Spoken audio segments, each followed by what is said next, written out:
Signal देती रही लेकिन आमिर गिलानी ने इजहार मोहब्बत नहीं किया। मावरा हुसैन का इंकशाफ। मारूफ अदाकारा मावरा हुसैन ने इंकशाफ किया कि वो काफ़ी अरसे तक नाज नखरे और अदाएँ दिखाकर आमिर गिलानी को मोहब्बत के सिग्नल देती रही, लेकिन आमिर गिलानी ने इनसे इजहार मोहब्बत नहीं किया। मावरा हुसैन ने हाल ही में भारतीय मीडिया को दिए गए इंटरव्यू में अपनी मोहब्बत की कहानी बता दी।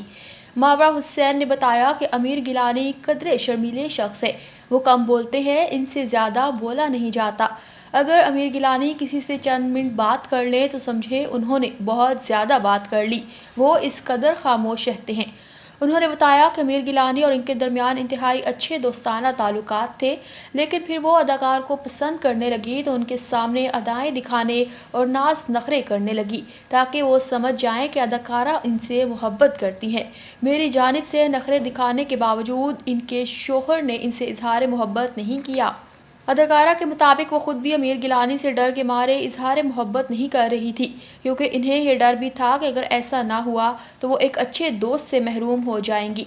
मावा हुसैन ने बताया कि कुछ अरसे बाद आमिर गिलानी की वालदा ने इन्हें बताया कि इनका बेटा इनसे मोहब्बत करता है। उनकी सास ने बताया कि आमिर गिलानी ने आज तक किसी लड़की से ऐसे दोस्ती नहीं की, किसी का ऐसे ख्याल नहीं रखा। मावा हुसैन ने हंसते हुए बताया कि इनके शोहर की जानिब से इजहार मोहब्बत उनकी वालदा ने किया।